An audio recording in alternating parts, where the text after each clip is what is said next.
ভারতের অর্থনীতির সামনে কি এবার আরো বড় সংকটের আশঙ্কা তৈরি হচ্ছে? রাশিয়া থেকে সস্তায় অপরিশোধিত তেল কেনার সিদ্ধান্ত কি ভারতের জন্য ভবিষ্যতে বড় অর্থনৈতিক চাপ ডেকে আনতে পারে?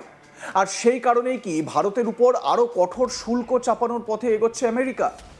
এই মুহূর্তে আন্তর্জাতিক কূটনীতি ও বাণিজ্য মহলে সবচেয়ে বেশি আলোচিত বিষয়গুলির মধ্যে এটিই অন্যতম। রাশিয়া ইউক্রেন যুদ্ধকে কেন্দ্র করে দীর্ঘদিন ধরেই রাশিয়ার উপর একের পর এক নিষেধাজ্ঞা জারি করে আসছে পশ্চিমী দেশগুলি। সেই পরিস্থিতিতে রাশিয়ার অন্যতম বড় ক্রেতা হিসেবে ভারত ও চীনের নাম বারবার উঠে এসেছে, কারণ আন্তর্জাতিক বাজারের তুলনায় অনেক কম দামে রাশিয়া থেকে অপরিশোধিত তেল কিনে আসছে এই দেশগুলি। আর সেই কারণেই এবার নতুন করে ভারতের উপর চাপ বাড়ানোর প্রস্তুতি নিচ্ছে আমেরিকা। আমেরিকা সেনেটে পেশ হয়েছে সংশোধিত রাশিয়ান স্যাংশন বিল। এই বিলে এমন একটি প্রস্তাব রাখা হয়েছে যার মাধ্যমে আমেরিকার প্রেসিডেন্টকে রাশিয়া থেকে তেল এবং প্রাকৃতিক গ্যাস আমদানি চালিয়ে যাওয়া দেশগুলোর বিরুদ্ধে কঠোর অর্থনৈতিক ব্যবস্থা নেওয়ার ক্ষমতা দেওয়া হবে। আগের খসড়ায় যেখানে সর্বোচ্চ 500% পর্যন্ত শাস্তিমূলক শুল্ক আরোপের প্রস্তাব ছিল, সেটা সংশোধিত খসড়ায় সেই হার কমিয়ে সর্বোচ্চ 100% করার কথা বলা হয়েছে। কিন্তু 100%, ভাবতে পারছেন?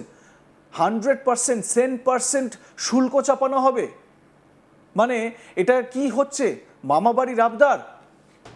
প্রথমে নজরে 500% বা 500% থেকে 100% নেমে আসা অনেকের কাছে কিছুটা স্বস্তির খবর বলে মনে হতে পারে, কিন্তু অর্থনীতিবিদদের মতে বাস্তবে 100% অতিরিক্ত শুল্ক যে কোনো দেশের রপ্তানি বাণিজ্যের জন্য অত্যন্ত বড় ধাক্কা হতে পারে। ভারতের ওপর 50% যে শুল্ক চাপানো হয়েছিল, সেই সময় ভারতের বাণিজ্য বা ব্যবসা কতটা সমস্যার মুখে পড়েছিল বা কতটা একটা জটিল পরিস্থিতিতে গিয়েছিল সেটা আমি আপনি সবাই জানি। এবং ভারত কথা চালিয়ে যাচ্ছিল, এবং সেই কথা চালিয়ে যেতে যেতে আমেরিকার সঙ্গে যে ট্রেড এগ্রিমেন্ট হয়েছে, সেই ট্রেড এগ্রিমেন্টের বিষয়টাও আপনারা জানেন। ভারতের পণ্যের ওপর 15% ট্যাক্স বা 15% শুল্ক ট্যারিফ চাপিয়েছিল বা ট্যারিফ নির্ধারিত করেছিল আমেরিকা।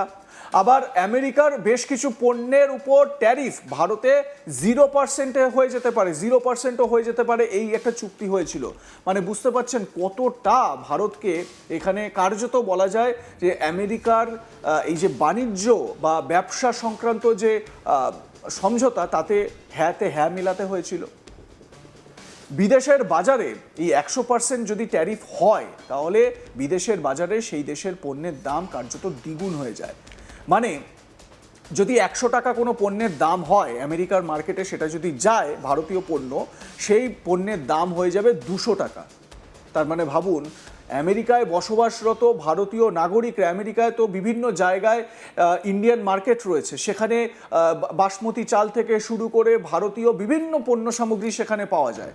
তাহলে সেই জিনিসের দাম যদি দ্বিগুণ হয়ে যায়, তাহলে আমেরিকায় যে হিউজ পরিমাণে ভারতীয় কমিউনিটি সেখানে রয়েছে, লোকজন রয়েছেন, তাদের কতটা সমস্যায় পড়তে হতে পারে ভাবুন। দ্বিগুণ দাম তাদের দিতে হচ্ছে। দাম বেড়ে গেলে প্রতিযোগিতায় পিছিয়ে পড়া নিশ্চিত।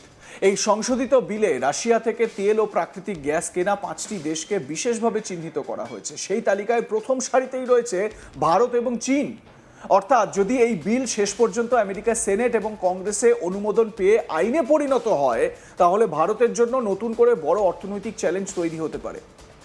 এর আগেও ট্রাম্প প্রশাসনের তরফে ইঙ্গিত দেওয়া হয়েছিল যে রাশিয়াকে আর্থিক সুবিধা দেওয়া বন্ধ না করলে ভারত সহ সংশ্লিষ্ট দেশগুলোর বিরুদ্ধে অত্যন্ত কঠোর শুল্ক নীতি গ্রহণ করা হতে পারে। তখন 500% পর্যন্ত শুল্কের কথা সামনে এসেছিল। এবার সেই হার কমিয়ে 100% করার প্রস্তাব রাখা হলেও এর প্রভাব যে কোনোভাবেই ছোট করে দেখার সুযোগ নেই। ভারতের জন্য এই পরিস্থিতি কেন এত গুরুত্বপূর্ণ, তার উত্তর লুকিয়ে রয়েছে ভারত আমেরিকা বাণিজ্য সম্পর্কের মধ্যে। আমেরিকা বহু বছর ধরেই ভারতের অন্যতম বৃহত্তম বাণিজ্যিক অংশীদার। প্রতি বছর কয়েক হাজার কোটি ডলার ভারতীয় পণ্য আমেরিকার বাজারে রপ্তানি হয়। তৈরি পোশাক, টেক্সটাইল, রত্ন মানে গয়না ও অলংকার, শুধু রাসায়নিক পণ্য, অটোমোবাইল যন্ত্রাংশ, ওষুধপত্র, কৃষিজ পণ্য, তথ্য প্রযুক্তি বা আইটি পরিষেবা, এই সব ক্ষেত্রেই আমেরিকার বাজার ভারতের জন্য অত্যন্ত গুরুত্বপূর্ণ। এখন যদি এই সমস্ত পণ্যের উপর 100% অতিরিক্ত শুল্ক চাপানো হয়, তাহলে আমেরিকার বাজারে ভারতীয় পণ্যের দাম কার্যত দ্বিগুণ হয়ে যাবে। ফলে একই ধরনের পণ্য যদি অন্য কোনো দেশ কম দামে সরবরাহ করতে পারে, তাহলে স্বাভাবিকভাবেই আমেরিকার ক্রেতারা ভারতীয় পণ্যের পরিবর্তে সেই দেশগুলোর পণ্য কিনতে আগ্রহী হবেন। এর ফলে সবচেয়ে বড় ধাক্কা খেতে পারে ভারতের রপ্তানি শিল্প, কারণ আন্তর্জাতিক বাজারে প্রতিযোগিতা অত্যন্ত কঠিন। কয়েক শতাংশ দাম বাড়লেও অনেক সময় বড় অর্ডার হাতছাড়া হয়ে যায়। সেখানে যদি 100% অতিরিক্ত শুল্ক যুক্ত হয়, তাহলে ভারতীয় সংস্থাগুলোর পক্ষে বাজার ধরে রাখা অত্যন্ত কঠিন হয়ে পড়তে পারে। সবচেয়ে বেশি প্রভাব পড়তে পারে তৈরি পোশাক শিল্পে। ভারতের লক্ষ লক্ষ মানুষ এই শিল্পের সঙ্গে প্রত্যক্ষ এবং পরোক্ষভাবে যুক্ত। আমেরিকা এই শিল্পের অন্যতম বড় ক্রেতা। শুল্ক বেড়ে গেলে উৎপাদক সংস্থাগুলোর সামনে দুটি পথ খোলা থাকবে। হয় নিজেদের লাভ অনেকটাই কমিয়ে দাম নিয়ন্ত্রণে রাখতে হবে, নয়তো বেশি দামে পণ্য বিক্রি করে বাজার হারানোর ঝুঁকি নিতে হবে। একই ধরনের পরিস্থিতির মুখে পড়তে পারে রত্ন ও অলংকার শিল্প। ভারতের হিরে কাটা, পালিশ করা এবং গয়না তৈরি শিল্প দীর্ঘদিন ধরেই আন্তর্জাতিক বাজারে পরিচিত। এই শিল্পের বড় অংশের রপ্তানি যায় আমেরিকায়। অতিরিক্ত শুল্কের ফলে এই শিল্পেও বড় ধাক্কা লাগতে পারে। ভারতের ওষুধ শিল্পের ক্ষেত্রেও একই আশঙ্কা রয়েছে। বিশ্বের অন্যতম বড় জেনেরিক ওষুধ উৎপাদক হচ্ছে ভারত। আমেরিকার বাজারে ভারতীয় জেনেরিক ওষুধের বিশাল চাহিদা রয়েছে, কিন্তু অতিরিক্ত শুল্কের কারণে যদি দাম বেড়ে যায়, তাহলে সেই বাজারেও প্রতিযোগিতা কঠিন হয়ে উঠতে পারে। তথ্য প্রযুক্তি বা আইটি পরিষেবাও ভারতের অন্যতম শক্তিশালী খাত। যদিও পরিষেবার ক্ষেত্রে শুল্কের প্রয়োগ পণ্যের মতো সরাসরি হয় না, তবুও এই ধরনের অর্থনৈতিক ও বাণিজ্যিক চাপ ভবিষ্যতে পরিষেবা রপ্তানির ক্ষেত্রেও নানা ধরনের জটিলতা তৈরি করতে পারে বলে বিশেষজ্ঞদের আশঙ্কা।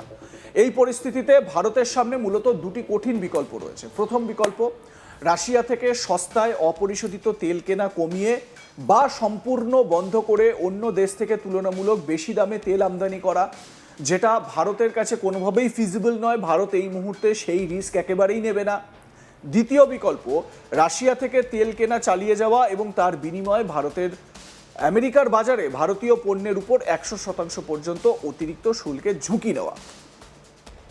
এক্ষেত্রে আরও একটা বিষয় কিন্তু হতে পারে, সেটা হচ্ছে ভারতে নিযুক্ত আমেরিকান রাষ্ট্রদূত সার্জিও গোর, তাকে ডেকে, এই যে শিল্প বাণিজ্য মন্ত্রী পীযূষ গোয়েলের সঙ্গে তো সার্জিও গোরের খুব ভালো সম্পর্ক, তাকে ডেকে এটা দরবার করা বা তাকে ডেকে এই বিষয়ে চাপ দেওয়া যে আমেরিকায় যেন ভারত বিরোধী এই বিল আইনে পরিণত না হয়। যদি এটা হয়, তাহলে ভারতের সঙ্গে আমেরিকার সম্পর্ক খারাপ স্রোতে বইবে বা খারাপ খাতে বইবে, সেটা একটা উপায় হতে পারে। এবং একই সঙ্গে আমেরিকার সঙ্গে ভারতের যে বাণিজ্য চুক্তি কয়েকদিন আগেই আমরা দেখেছি, সেই চুক্তি থেকে বেরিয়ে আসার কথাও, কঠিন একটা সিদ্ধান্তও কিন্তু ভারত নেওয়ার রাস্তা খুলে রাখতে পারে। এটা সার্জিও গোরকে বুঝিয়ে দিতে হবে। আপনারা কি মনে করেন? আপনাদের মতামত জানান। দেখতে থাকুন আজ তাক বাংলা। সাবস্ক্রাইব করুন আমাদের ইউটিউব চ্যানেলটি।